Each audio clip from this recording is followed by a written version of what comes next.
Mi nombre es Leonor Buitrago y soy la gerente de diversidad y alcance comunitario de la Alzheimer's Association de Massachusetts y New Hampshire, y hoy me encuentro aquí con Héctor Montesino, miembro del directorio ejecutivo de la Asociación de Alzheimer de Massachusetts y New Hampshire y propietario de Embrace Home Care and Health Services, quien va a compartir con nosotros su experiencia como cuidador. Él cuidó de su abuelita y nos va a contar qué le hubiera gustado saber, durante cuánto tiempo, qué aprendió durante su experiencia como cuidador, y también vamos a hablar sobre los servicios que apoyan a las familias que viven con esta enfermedad. Pero antes de comenzar, vamos a hablar un poco sobre lo que es la demencia. La demencia es un término general para describir todos aquellos síntomas que están relacionados con la memoria, el pensamiento, el lenguaje y cómo el cerebro procesa la información.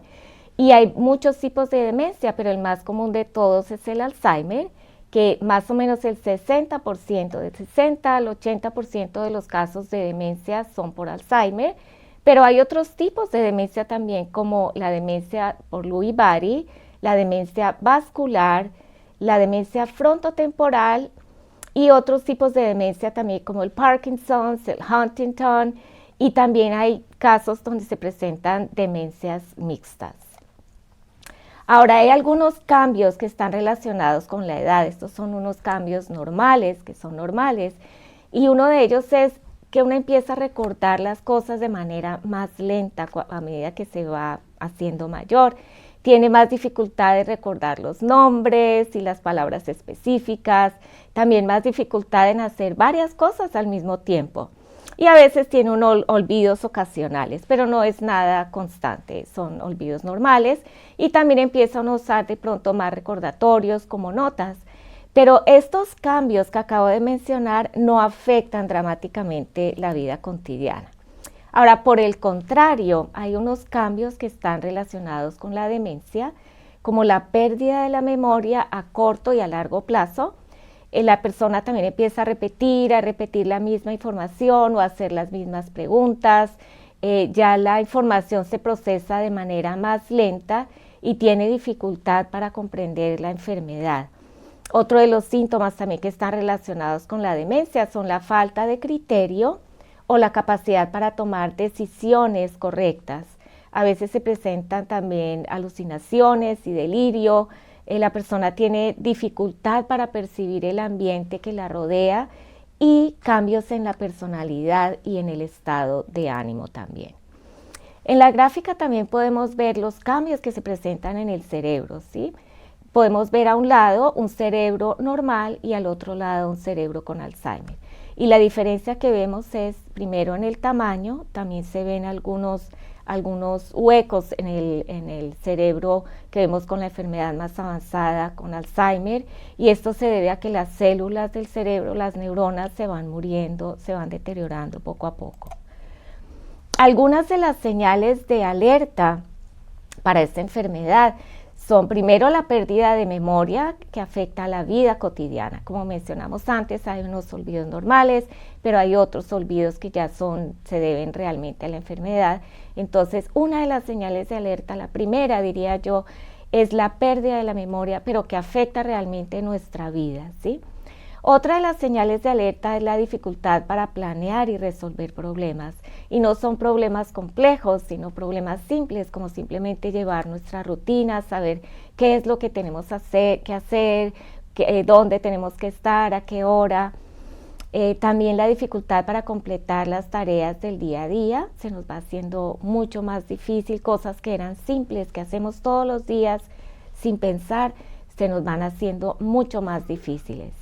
Otro de los síntomas también, que es otra señal de alerta, es la confusión con el tiempo y con el lugar. La persona no distingue muy bien, no sabe en qué fecha está, en qué mes está.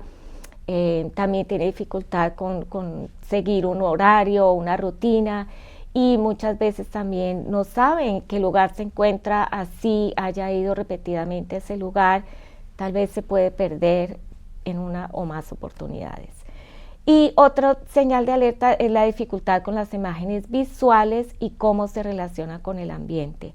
Esto quiere decir que la percepción de la persona cambia, ¿sí?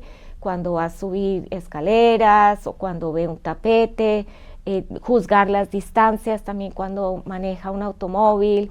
O sea, este tipo de síntomas también visuales y sensoriales están relacionados con el Alzheimer.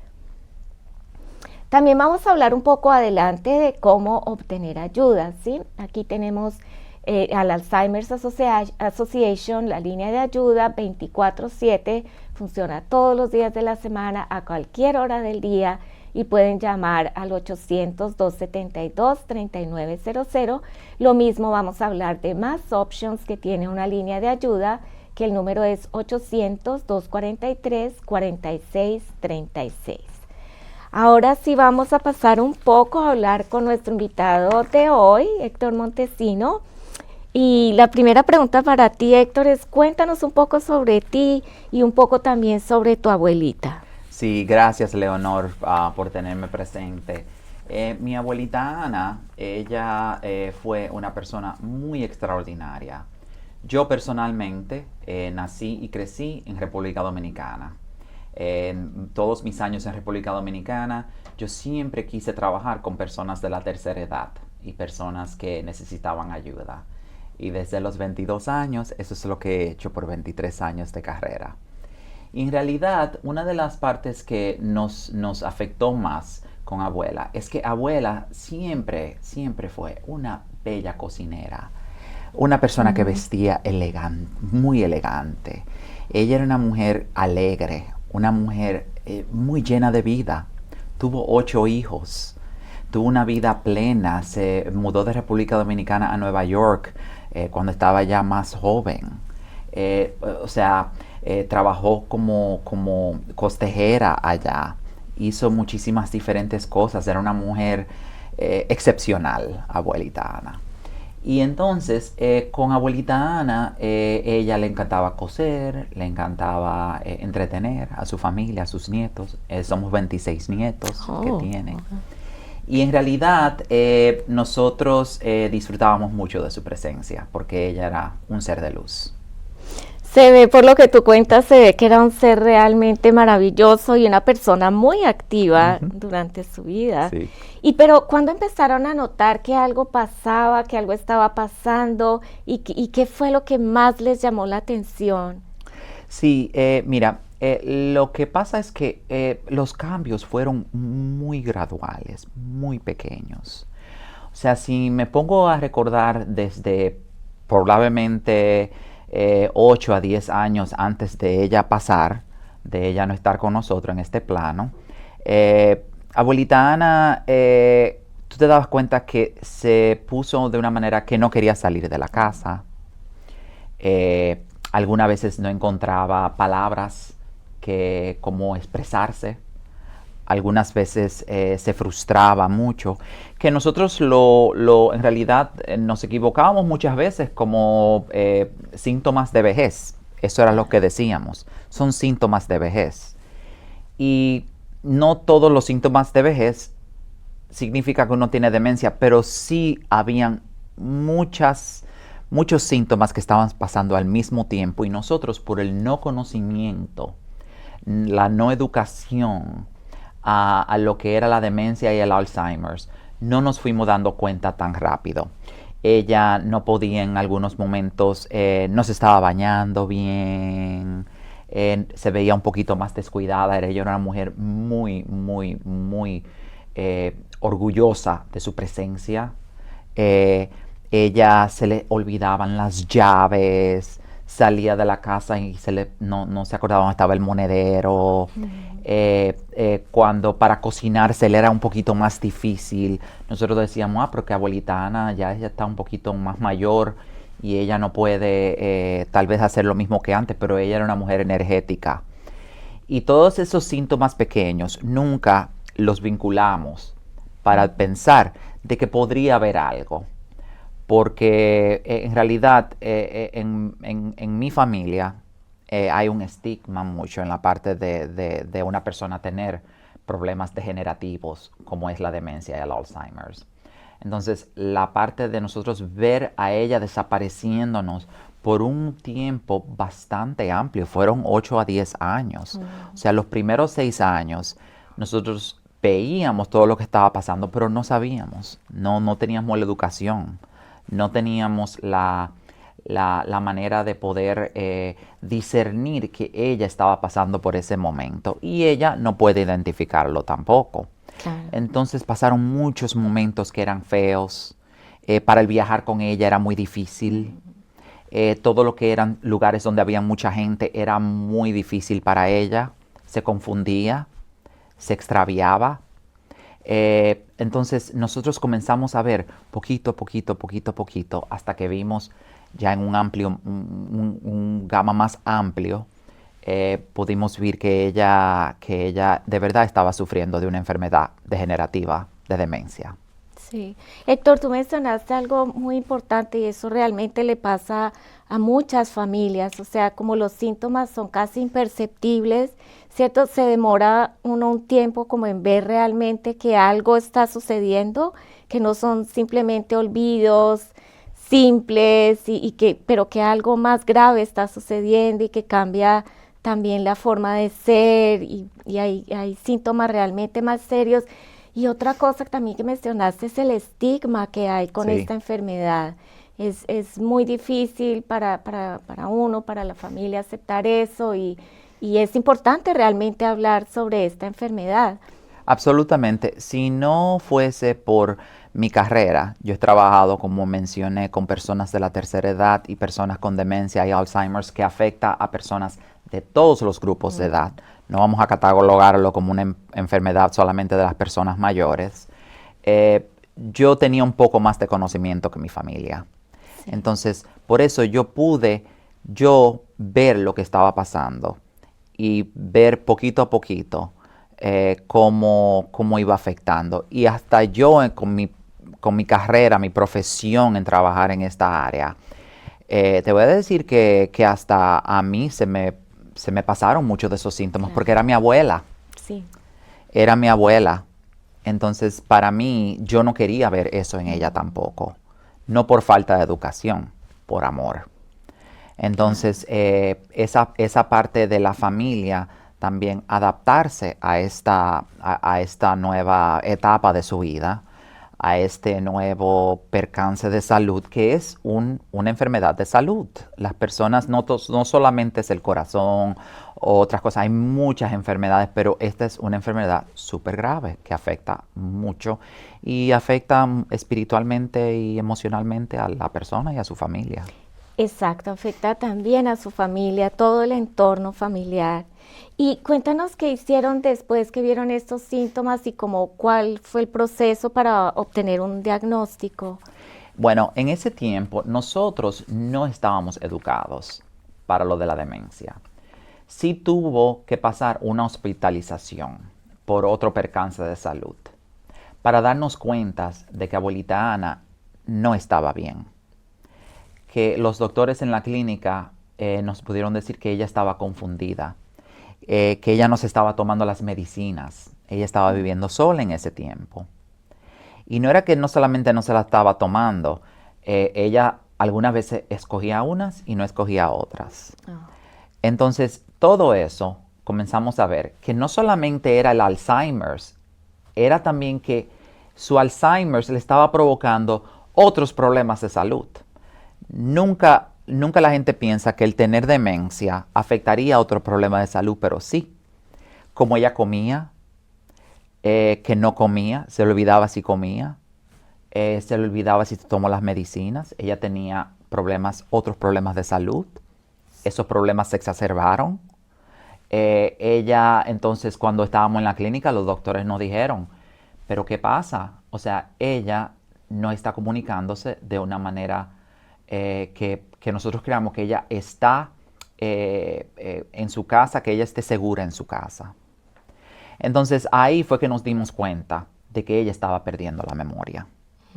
En esos tiempos, o sea, eso hace un poquito más de 10 años, nosotros no sabíamos qué pruebas ni nada que hacer, entonces no buscamos ese tipo de ayuda porque no entendíamos, no sabíamos. Es después de mucho tiempo, o sea, después que ella está más avanzada en su enfermedad, es que ya uno empieza a buscar, o sea, relaciones y buscar ayuda con organizaciones como la Asociación de Alzheimer's. Gracias a Dios que la Asociación de Alzheimer's nos llegó a nosotros al momento que nos llegó. Hubiésemos querido que hubiese llegado antes, pero era por la falta de educación, porque no sabíamos, no estábamos educados. Por otra vez, el estigma y la parte de que no, para nosotros no sabíamos dónde encontrar la información. Y es muy diferente ahora. Ahora hay muchas maneras de buscar información y de educarse. Y todo de una manera gratuita y de manera de poder saber de que aunque no haya una persona en mi familia que tenga Alzheimer's ahora, y hay bastante porque corre en los dos lados de mi familia, hay información. Y yo tengo que educarme, es mi responsabilidad. Como yo me educo para el corazón, yo me educo para los riñones, me educo para todo eso, tengo que educarme acerca de mi cerebro. Es cierto, eso, la información es algo muy importante y también en el momento de planificar, ¿no? Porque por eso es importante conocer los síntomas para ir al médico, obtener un diagnóstico y poder planear para el futuro, informarse y educarse, como tú dijiste, Sí. y aprender sobre toda la ayuda que existe y aceptar esa ayuda también de amigos y familiares.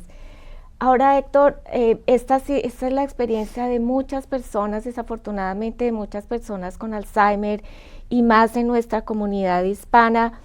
¿Qué nos puedes decir basado en tu experiencia, como qué tipos de desafíos enfrentan las familias hispanas con esta enfermedad? Gracias, Leonor. Las familias en los Estados Unidos, especialmente las hispanas, nosotros tenemos muchos retos para poder accesar muchos diferentes tipos de servicios. Y muchos de esos servicios que nosotros necesitamos es la parte de que tenemos que planear. Algunas veces no planeamos. Eso es, por lo menos en mi familia, algo cultural de que no planeamos para el futuro en la vejez o en cuanto a que te llega un percance de salud. Otra parte es la parte de planear médicamente, o sea, tener doctores, saber chequearse, hacerse su chequeo, poder pensar como cuando estás en algún momento perdiendo algún tipo de memoria. La parte económica, sí, hay que planear económicamente. Hay que saber qué servicios están ofreciendo en tu estado y en tu ciudad, en todo tipo de servicios, especialmente para demencia y Alzheimer's, para que tú sepas que cuando llegue el momento de que tú necesites esa ayuda, cómo accesarlo. Y la Asociación de Alzheimer's y muchos de los programas aquí en el estado proveen toda esa información de cómo accesar, de cómo, de a quién contactar. Entonces, la parte de la educación, la salud y la parte económica han sido muchos de los retos que mi familia pasó por, que yo sé que la comunidad latina, hispana, también va a tener o tiene retos que se le van a presentar enfrente para el cuidado de personas con esta enfermedad. Sí, tú mencionaste estos desafíos que son tan importantes y que realmente gracias a organizaciones como la Asociación de Alzheimer y Más Options también, que prestan servicios, las familias pueden acudir a ellos. Y yo diría también que hay también otro de los desafíos que hemos visto con las familias es que el papel del cuidador, el papel de la familia, realmente los papeles van cambiando, ¿sí? La esposa, si el esposo llega a tener un diagnóstico de Alzheimer, toma el papel de cuidador y muchas veces son los hijos o los nietos, como en el caso tuyo también, ¿cierto, Héctor? Sí. Y el tener una unidad familiar, el tener una organización, el organizarse una familia para poder distribuirse las responsabilidades de la persona con Alzheimer's, o si viven solos y es una parejita sola, buscar ayuda, de ayuda exterior, abrir su mundo. ¿Por qué? Porque es que nosotros, por lo menos en mi familia, queríamos ser muy privados acerca de la situación. Y en esa privacidad entonces uno aísla el mundo de fuera, en vez de abrazar el mundo de afuera que viene con muchos recursos. O sea, la familia, por ejemplo, como mencionaste, la esposa se convierte en cuidadora. Los hijos se convierten también en cuidadores, pero se convierten en cuidadores del padre o madre que está también saludable. Sí.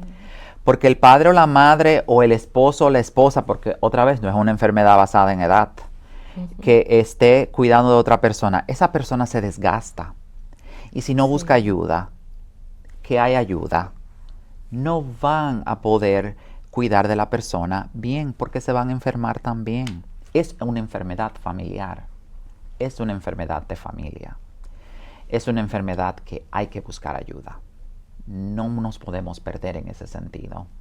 Y creo que esa parte que mencionaste acerca de que la familia y también si no hay familia, amigos, amistades, organizaciones, hay que abrir tu mundo para que para poder cuidar de la persona correctamente, pero también para cuidar de tú mismo. Sí, cuidarse a sí mismo, eso es muy importante porque como tú mencionaste, muchas veces también se enferma primero el cuidador, termina con una situación de salud también igualmente grave, o sea, es buscar, cuidarse a sí mismo y buscar ayuda al mismo tiempo para cuidar al familiar, al ser querido con la enfermedad. Hemos hablado un poco sobre la ayuda que existe para apoyar a las familias y me gustaría que mencionaras nuevamente como qué tipo de ayuda existe para las familias que viven con esta enfermedad. Hay muchas ayudas disponibles ahora mismo. Por ejemplo, tenemos la ayuda que te puede referir la Asociación de Alzheimer's. O sea, hay ayuda para cuidados de las personas, hay ayudas en cuanto a cuidados médicos, a doctores, siempre llevándose el doctor general de tu familia. También hay ahora en procesos, hay muchos tratamientos que vienen científicos, que también podemos empezar a ver cómo estos tratamientos eventualmente serán accesibles para las personas. Pero hay servicios de cuidadores. Hay servicios, lo que le decimos aquí, el daycare, o sea, para darle un momento de que la persona esté en un ambiente donde pueda interactuar, tener actividades y también la familia poder tomar un respiro por un momento del día para poder cuidarse. Hay también diferentes programas para las familias. Hay lo que le dicen Caregiver Support Groups, que son grupos de familias que se juntan y también las personas afectadas por la enfermedad para hablar, para hacer comunidad.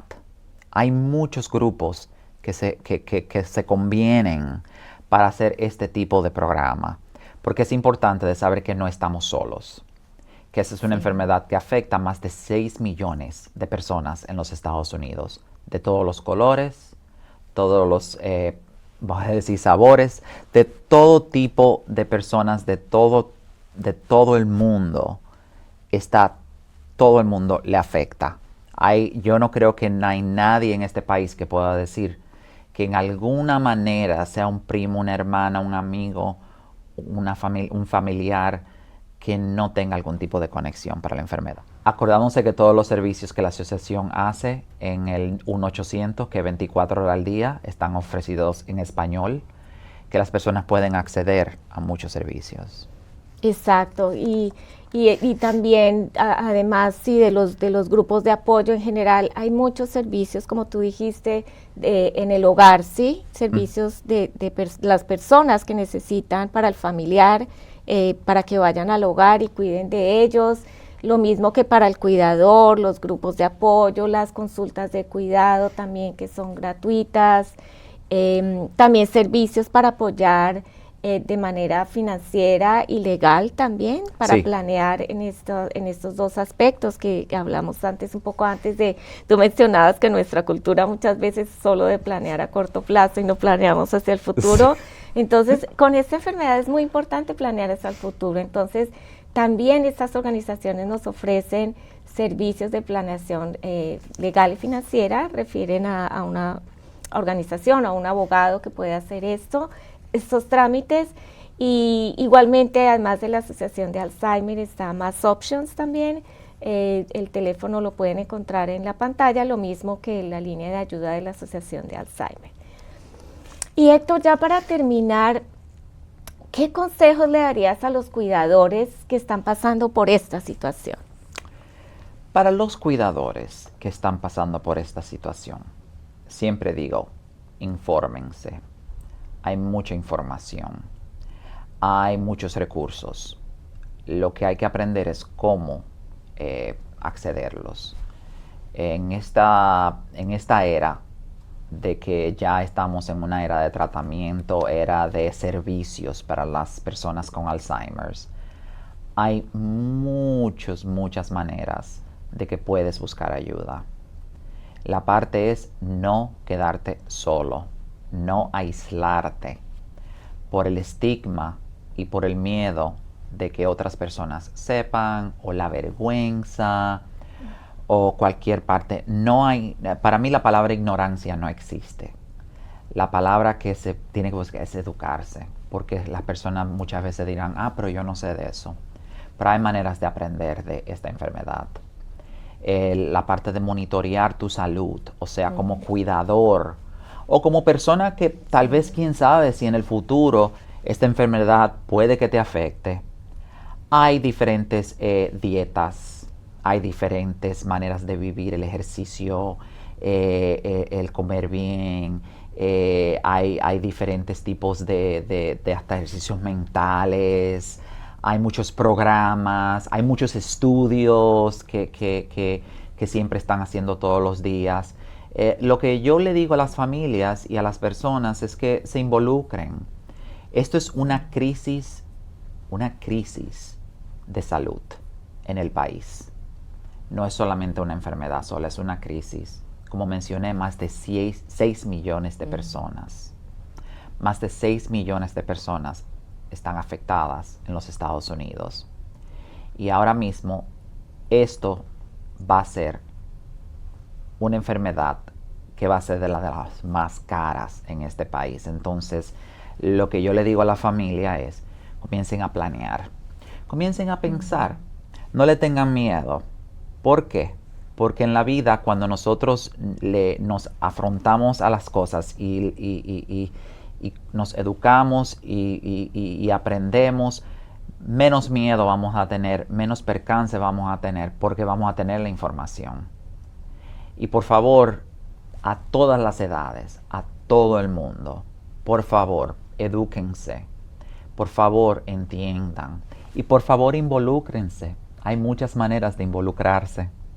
Hay muchas caminatas, hay muchos grupos de apoyo, hay muchos servicios muy lindos y muchas maneras de uno involucrarse, que de verdad puede ser que tu involucrarte cree una diferencia en la vida del otro. Claro, claro, y también oportunidades de voluntariado, ¿no? Sí. También esa es otra manera de ayudar. Y como tú dijiste, lo más importante es informarse, buscar ayuda, y no solamente para nosotros, digamos, si tenemos un familiar, también podemos ayudar a otras personas con esa información. Exactamente. Bueno, Héctor, muchas gracias por estar con nosotros el día de hoy. Gracias a ti, de verdad es un placer y de verdad doy mucho agradecimiento a Dios de que estoy aquí para poder ayudar a nuestra comunidad.